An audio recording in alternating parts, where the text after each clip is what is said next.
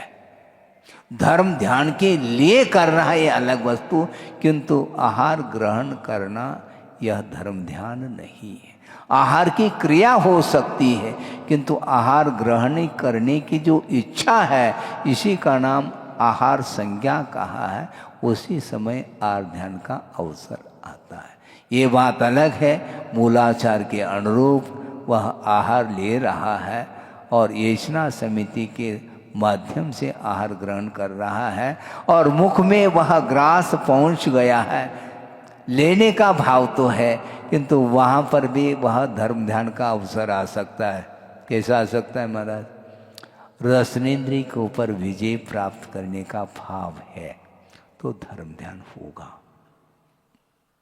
लेकिन एक ग्रास में इच्छा की पूर्ति नहीं होगी, पुनः ग्रहण करने का जो भाव आया वह आहार ध्यान ही माना जाता है। ये ध्यान रखें, बहुत सूक्ष्म विषय है। मतलब श्रवण की भूमिका में भी आहार ध्यान का प्रसंग आ रहा है, तो श्रावक की भूमिका में और गृहस्थ की भूमिका में आहार ध्यान नहीं होगा क्या महाराज? फिर हम लोगों के लिए धर्म ध्यान का अवसर आएगा क्या? नहीं, क्यों नहीं आता है? ध्यान रखो, आहार ग्रहण करते समय आहार ध्यान का प्रसंग बन सकता है, किंतु आहार दान देते समय धर्म ध्यान का प्रसंग आएगा है, क्योंकि ग्रहण का भाव नहीं, देने का भाव है। अनुग्रहार्थम स्वस्याति सर्गो दानम का, दूसरे के प्रति अनुग्रह का भाव आया है, इसलिए उसके माध्यम से पुण्य का संचय कर लेता है। और मात्र पुण्य का ही संचय नहीं होता, साथ से पुण्य का संचय होते होते भी अतीत में जो अज्ञान दशा में बंधा हुआ जो पाप कर्म है उसकी निर्जरा भी होती है। इसको बोलते हैं धर्म ध्यान। दान करते समय धर्म ध्यान और ग्रहण करते समय आहार ध्यान का प्रसंग आता है, क्योंकि इष्ट की परिकल्पना हुई है उसके अंदर। क्वालिटी अलग वस्तु, धर्म ध्यान के लिए कर रहा है, आहार ध्यान के लिए आहार ध्यान नहीं कर रहा है वो श्रवण, किंतु आगम के अनुरूप ही वह ले रहा है, किंतु लेने का जो भाव है वहाँ पर क्षुधा सता रही है, वही पीड़ा है। उस पीड़ा को दूर करने के लिए वह अनिष्ट का परिहार और इष्ट का समागम, इसके लिए ही वो जा रहा है। उस समय धर्म ध्यान नहीं होगा, बल्कि आहार ध्यान का अंश बहुत अल्प मात्रा में आहार ध्यान हो रहा है। आहार ध्यान बहुत मंद हो रहा है, किंतु उसको धर्म ध्यान की संज्ञा देने के लिए हम तैयार नहीं हैं, क्योंकि धर्म ध्यान वस्तुतः क्षायोपशमिक भाव है और आहार ध्यान औदैहिक भाव है। आहार ध्यान जो होता है वह कर्म के उदय में जो परिणाम हो रहा है, क्योंकि वहां पर भी लोभ ही काम कर रहा है। लोभ का अभाव नहीं हुआ, क्योंकि इच्छा जो हो रही है वो लोभ के उदय में हो रही है। ये बात अलग है, किसी को अप्रत्याख्यानावरणी संबंधी लोभ का उदय है, किसी को प्रत्याख्यानावरणी संबंधी, किसी को संज्वलन लोभ संबंधी उदय हो सकता है, ये अलग वस्तु है। किंतु वह लोभ जो है उसका तासीर यही है, ग्रहण करने का भाव, उसकी वह प्रकृति है। अंतर्मूर्त के लिए सही और ध्यान अंतर्मूर्त के लिए होता है, और वह किस कषाय के उद्देश्य होता है, ये कषाय के उद्देश्य। किसी को अनंतानंदी के साथ आहार ध्यान चल रहा है, किसी को अनंतानंदी के अनुदय में चल रहा है, अप्रत्याख्यानावरणी के उदय में, किसी को प्रत्याख्यानावरणी के उदय में, किसी को संज्वलन के उदय में हो रहा है, लेकिन वो तो आहार ध्यान ही है, तारतम्य बना हुआ है, किंतु उसको धर्म ध्यान की संज्ञा हम नहीं दे सकते। एक बहुत अच्छा प्रसंग 2 मिनट में आपके सामने रखूं, वो भी सैद्धांतिक विषय मान करके मैं आपके सामने रख रहा हूं कि नीम है, उसकी तासीर क्या है? नीम में कटुकता है, ठीक है। अब नीम से भी कड़वाहट की मात्रा अधिक किसमें है? कांजीर एक पदार्थ होता है जिसको समझने के लिए हम गुरवेल ले सकते हैं। नीम और नीम से भी गुलवेल, उसमें कड़वाहट की मात्रा अधिक है। उससे भी कड़वाहट की मात्रा जहर में है, विष में है। उससे भी कड़वाहट की मात्रा हलाहल में है। हमें पूछना चाहते हैं, ये उत्तरोत्तर कड़वाहट की मात्रा बढ़ती जा रही है, किंतु नीम क्या मीठी है क्या? नहीं, कड़वाहट की मात्रा कम है। उसी प्रकार संज्वलन कषाय के साथ जो आर्ध्यान हो रहा है, उसमें आर्ध्यान का जो स्तर है वह बहुत मंदता को लेकर के है, और अनंतान मंदी के उदय के साथ जो आर्ध्यान होता है वह हलाहल के समान है, ऐसा मैं मानता हूँ। ये बिल्कुल दृष्टांत फिट बैठ जाता है। इसलिए आर्ध्यान कहने से मात्र एक ही कैटेगरी के हो गए ऐसा नहीं है। अपनी अपनी भूमिका के अनुरूप उसके स्तर विभिन्न प्रकार के उसमें भेद आते हैं, किंतु इच्छा का निरोध सो तप है। और इच्छा किसकी होती है? इच्छा का निरोध करना। किसकी इच्छा का निरोध? यह आपको पूछा जा रहा है, अब बताइए आप। विषयों की जो इच्छा है उसका निरोध करना है। तो ये आहार अपने आप में ये क्या है? बोलो, क्या है ये आहार? क्या है? आहार की इच्छा है। और इच्छा के माध्यम से यदि कर्म कट जाए तो निरंतर इच्छा करते रहो, दिक्कत क्या है अपन को? क्योंकि इच्छा के माध्यम से कर्म कट रहा। वस्तुतः संवर के लिए कारण कभी भी आर्ध्यान नहीं हो सकता। धर्म ध्यान के माध्यम से ही संवर होगा, धर्म ध्यान के माध्यम से ही निर्जरा होगी। आर्ध्यान रौद्र ध्यान के माध्यम से अपने अपनी भूमिका के अनुरूप आश्रव ही होगा। यह सिद्धांत का विषय है। इस विषय में और बारीकी से समझना चाहो तो मध्याह्न में विषय रखा जा सकता है। मैं ये कह रहा था कि वह चांडाल पर्याय में भी उसने विकास कर लिया है और सम्यक दर्शन को उसने उत्पन्न कर लिया है। बहुत बड़ी बात हो गई। इसको बोलते हैं पर्याय का सदुपयोग। निंदनीय कुल में पैदा होने के उपरांत भी उसका उसने सदुपयोग किया है, और उच्च कुल में पैदा होने के बाद में यदि मान लो उस पर्याय का सदुपयोग नहीं करते हैं तो गाड़ी रिवर्स होगी, पक्की बात है। इसलिए करिए सदुपयोग।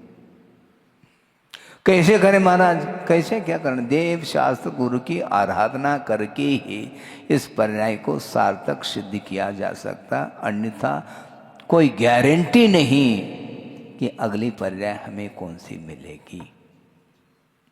पुनः मनमनुष्य पर्याय को प्राप्त करना चाहो तो बहुत दुर्लभतम वस्तुएं बंधु। इसलिए इस पर्याय को बहुत सार्थक बनाना चाहिए। विषय और कषाय तो मिलेंगे आपको। महाराज हमारी भूमिका कौन सी रहेगी? आपकी भूमिका की बात कर रहा हूँ, जबकि आपकी भूमिका से भी वह स्तर उसका नीचा था चांडाल का, उसने उसका सदुपयोग कर लिया। तो आपका बहुत अच्छा स्तर है, उस स्तरीय काम करिए आप। उच्च स्तरीय पुण्य का अर्जन करना है, पुण्यार्जक बनना चाहो, उच्च स्तरीय होना चाहिए। समझ तो रह गए, समझ तो रहे आप महाराज। आपने प्रसंग तो बना ही लिया, क्यों नहीं बना सकता? क्योंकि दान का उपदेश देने के लिए आगम की आज्ञा है। हम आग्रह नहीं करेंगे किंतु अनुग्रह जरूर करेंगे। हाँ, क्योंकि उसके बिना धर्म ध्यान करने का अवसर नहीं मिलता है। गृहस्थ आश्रम में देव गुरु शास्त्र की आराधना करने के लिए साधन है। जनालय का निर्माण करने जा रहे हैं आप गुरुदेव के आशीर्वाद से, और इसमें सारा आपका वित्त का सदुपयोग होगा। वित्त का मिलना इतना महत्वपूर्ण नहीं है, क्योंकि पुण्य के उदय में वित्त मिल सकता है, किंतु सदुपयोग करने के लिए साथ से पुण्य की आवश्यकता पड़ती है।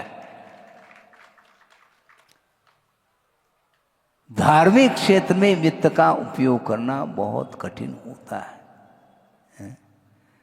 और एक कन्या का संबंध करना है, उसमें करोड़ों रुपए व्यय किया जा रहा है। करते क्या नहीं? जिसके पास है उसकी बात कर रहा हूँ, वो करते हैं। करोड़ों रुपए विवाह में व्यय होता है। बारात में कई लोग बाराती आए, उनके लिए एक कार भी जो है ना दिया जाता है, सुना हमने। उसी में आनंद आता है उसको। किंतु आचार्य कहते हैं ये कार तो बेकार है। कार तो मिल सकता है, किंतु ये धार्मिक जो उज्जवल भाव है वो बहुत दुर्लभतम वो क्षण है, जिन क्षणों में पुण्य का अर्जन किया जाता है। इसलिए आपका समय हो गया। एक चांडाल का उदाहरण एक भूमिका के रूप में बना करके आपके सामने विषय रखा है। इसलिए आर ध्यान रौद्र ध्यान से ऊपर उठना चाहो तो हमारे लिए एक आलंबनीय धर्म ध्यान ही है, क्योंकि वर्तमान में शुक्ल ध्यान तो संभव नहीं है। जिस ध्यान के माध्यम से साक्षात केवल ज्ञान की उत्पत्ति होती है, उस प्रकार का शुक्ल ध्यान हमें प्राप्त हो, इसको उद्देश्य बना करके हमें निरंतर धर्म ध्यान ही करना है।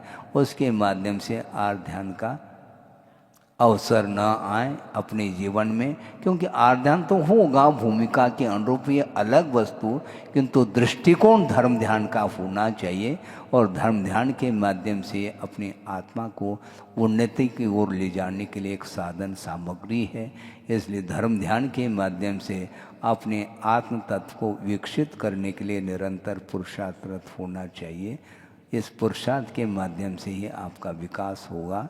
हो इस पवित्र भावना के साथ अहिंसा परमो धर्म की जय। बोधि समाधि परिणाम शुद्धि स्वात्मोपलब्धि शिव शोक सिद्धि चिंतामणिम चिंतित वस्तुदाने त्वा मंद मानस्य ममास्तुति। परम पूजा आचार्य गुरुवर श्री विद्यासागर जी मुनि महाराज की जय। आचार्य श्री 108 समय सागर जी महामुनि राज की जय। कायु सर।